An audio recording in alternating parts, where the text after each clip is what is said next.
സ്വാഗതം. ഇന്ന് ഞാൻ ഒരു തോരൻ്റെ റെസിപ്പി ആയിട്ടാണ് വന്നിരിക്കുന്നത്. ചൗ ചൗ തോരൻ. ഇത് ഒരു നോർത്ത് ഇന്ത്യൻ വെജിറ്റബിൾ ആണ്. പക്ഷേ ഇപ്പം നമ്മുടെ നാട്ടിലുള്ള എല്ലാ സൂപ്പർ മാർക്കറ്റുകളിലും അവൈലബിൾ ആണ് ഈ ഒരു വെജിറ്റബിൾ.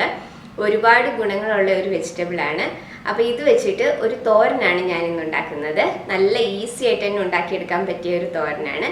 അപ്പോൾ നമുക്ക് എങ്ങനെയാണ് ചൗ ചൗ തോരൻ ഉണ്ടാക്കുന്നതെന്ന് നോക്കാം. നമുക്ക് ചൗ ചൗ തോരൻ ഉണ്ടാക്കാം.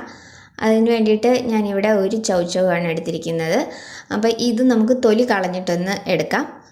ഒന്നുകിൽ ഒരു പീലർ വെച്ചിട്ട് ഒന്ന് പീൽ ചെയ്ത് കളഞ്ഞാൽ മതി, അല്ലെങ്കിൽ ഒരു കത്തി വെച്ചിട്ട് തൊലി കളഞ്ഞെടുത്താലും മതി. അധികം കട്ടിയുള്ള തൊലിയൊന്നുമല്ല. അപ്പോൾ നമുക്കിതിൻ്റെ തൊലിയൊക്കെ ഒന്ന് കളഞ്ഞെടുക്കാം.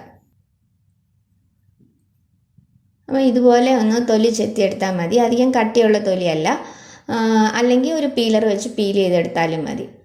അപ്പോൾ ഞാനിത് കംപ്ലീറ്റ് തൊലിയെല്ലാം ഒന്ന് കളഞ്ഞിട്ട് ഒന്ന് കഴുകിയെടുത്ത് കൊണ്ടുവരാം. ഇപ്പോൾ അതാ ഞാൻ അതിൻ്റെ തൊലിയൊക്കെ നന്നായിട്ട് കളഞ്ഞ് കഴുകിയെടുത്ത് കൊണ്ടുവന്നിട്ടുണ്ട്. ഇതിൽ ചെറിയൊരു വഴുവഴുപ്പ് പോലെ ഒരു കറയുണ്ട്. അപ്പോൾ അതൊക്കെ കഴുകിയിട്ട് കൊണ്ടുവന്നിട്ടുണ്ട് ഞാനിത്. അപ്പോൾ ഇനി നമുക്കിത് കട്ട് ചെയ്ത്, ഇതിൽ ഒരു കുരുവുണ്ട്. അപ്പോൾ ഇത് കട്ട് ചെയ്ത് അതിൻ്റെ കുരുവും കൂടി ഒന്ന് മാറ്റിയെടുക്കാം.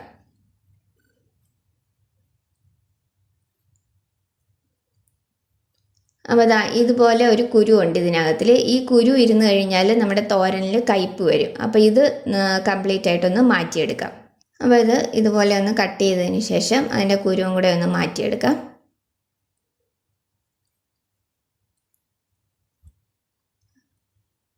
അപ്പോൾ ഇനി ഇതുപോലെ ബാക്കിയുള്ളതും കൂടെ ഞാൻ കുരു ഒന്ന് കളഞ്ഞിട്ട് കൊണ്ടുവരാം.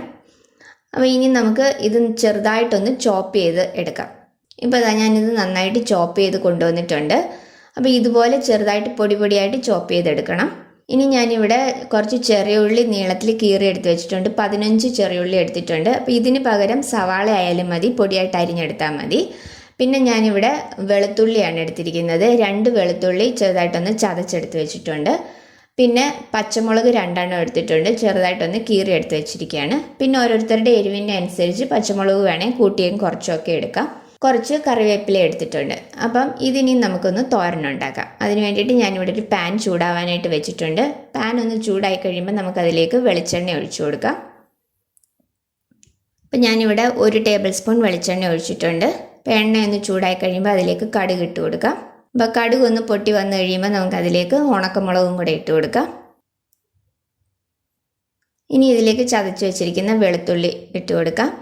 അതുപോലെ തന്നെ ചെറിയുള്ളി, പച്ചമുളക്, കറിവേപ്പില ഇതെല്ലാം ഇട്ടിട്ട് നമുക്ക് നന്നായിട്ടൊന്ന് വഴറ്റിയെടുക്കാം.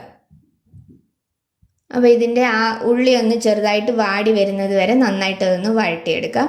അപ്പോൾ ആവശ്യത്തിനുള്ള ഉപ്പും കൂടെ ഇട്ട് കൊടുക്കണം. അപ്പോൾ ഞാൻ ഉപ്പിട്ടതിൻ്റെ ഭാഗം കട്ടായി പോയതാണ്.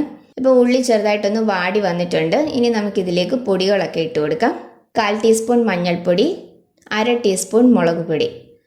ആ പൊടിയുടെ പച്ചമണം ഒന്ന് മാറിക്കഴിയുമ്പോൾ നമുക്കിതിലേക്ക് ചോപ്പ് ചെയ്ത് വെച്ചിരിക്കുന്ന ചൗച്ചവും കൂടെ ചേർത്ത് കൊടുക്കാം. അപ്പോൾ മുളകൊക്കെ ഓരോരുത്തരുടെയും എരിവിൻ്റെ അനുസരിച്ച് ചേർത്തോണം. ഞാൻ ആദ്യം 2 പച്ചമുളക് ചേർത്തത് കാരണമാണ് 1/2 ടീസ്പൂൺ മുളക് പൊടി ചേർത്തത്. ഇപ്പോൾ പൊടിയുടെ പച്ചമണമൊക്കെ ഒന്ന് മാറിയിട്ടുണ്ട്. ഇനി നമുക്ക് ചൗച്ചവ് ഇതിലേക്ക് ചേർത്ത് കൊടുക്കാം. അപ്പോൾ ഞാൻ ആദ്യം കാണിച്ച ആ ഒരു ചൗച്ചവ് മാത്രമേ ഞാൻ ഇതിലേക്ക് എടുത്തിട്ടുള്ളൂ. നിങ്ങൾ കൂടുതൽ എടുക്കുന്നുണ്ടെങ്കിൽ അതിനനുസരിച്ച് ബാക്കിയുള്ളതിൻ്റെ അളവുകളും കൂടെ അതിനനുസരിച്ച് കൂട്ടിയെടുത്തോണം. അപ്പോൾ ഇതെല്ലാം കൂടെ നന്നായിട്ടൊന്ന് മിക്സ് ചെയ്തതിന് ശേഷം നമ്മളിത് അടച്ചു വെച്ച് കുക്ക് ചെയ്യുകയാണ് ചെയ്യുന്നത്. ഇതിലേക്ക് വെള്ളം ഒഴിക്കരുത്. വെള്ളം ഒഴിച്ചു കഴിഞ്ഞാൽ ഇത് കുഴഞ്ഞു പോകും. അതുകൊണ്ട് വെള്ളം ഒഴിക്കാതെ അടച്ചു വെച്ച് കുക്ക് ചെയ്തെടുത്താൽ മതി. ഇടയ്ക്കിടയ്ക്ക് തുറന്നൊന്ന് ഇളക്കി കൊടുക്കണം എന്ന് മാത്രമേ ഉള്ളൂ. ഇനി നമുക്കിതൊന്ന് തുറന്ന് നോക്കാം. ഇപ്പോൾ ഈ ചൗച്ചൊക്കെ ഒരു 1/4 ഭാഗത്തോളം ഒന്ന് വെന്ത് വന്നിട്ടുണ്ട്. അപ്പോൾ ഇനി നമുക്കിതിലേക്ക് തേങ്ങയും കൂടെ ചേർത്ത് കൊടുക്കാം. അപ്പോൾ അതിന് വേണ്ടിയിട്ട് ഞാനിവിടെ 1/2 കപ്പ് തേങ്ങയാണ് എടുത്തിരിക്കുന്നത്. ഇത് കൈ വെച്ച് തന്നെ നന്നായിട്ടൊന്ന് ഞെരടി എടുത്ത് വെച്ചേക്കാണ്. ഇതിന് പകരം നമുക്ക് മിക്സിയുടെ ജാറിലിട്ട് ജസ്റ്റ് ഒന്ന് കറക്കിയെടുത്താലും മതി. ഒരുപാട് അരഞ്ഞു പോകരുത്. തോരനായതുകൊണ്ട് ജസ്റ്റ് ഒന്ന് ചതച്ചെടുക്കേ ആകാവുള്ളൂ. തേങ്ങയും കൂടെ ഇതിലേക്ക് ചേർത്ത് കൊടുക്കാം. അപ്പോൾ തേങ്ങയും കൂടെ ചേർത്ത് ഇതെല്ലാം കൂടെ ഒന്ന് മിക്സ് ചെയ്തതിന് ശേഷം ഒരു 2 മിനിറ്റും കൂടെ നമുക്കിതൊന്ന് അടച്ചു വെച്ച് കുക്ക് ചെയ്താൽ മതി. അപ്പോൾ ഇത് നന്നായിട്ടെല്ലാം മിക്സ് ചെയ്ത് വെച്ചിട്ടുണ്ട്.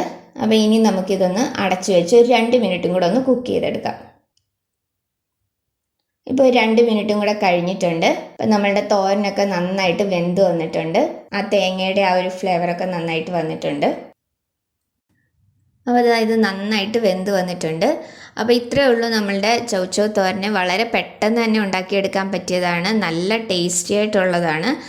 നല്ല ഹെൽത്തി ആയിട്ടുള്ള ഒരു തോരനാണ്.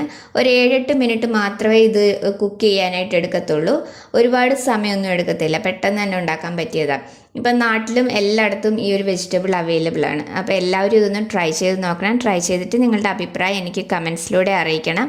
അപ്പോൾ വീഡിയോ ഇഷ്ടമായിട്ടുണ്ടെങ്കിൽ ലൈക്ക് ചെയ്യാനും ഷെയർ ചെയ്യാനും സബ്സ്ക്രൈബ് ചെയ്യാനും മറക്കരുത്. അടുത്ത വീഡിയോയിൽ വേറൊരു നല്ല റെസിപ്പി ആയിട്ട് കാണാം. താങ്ക്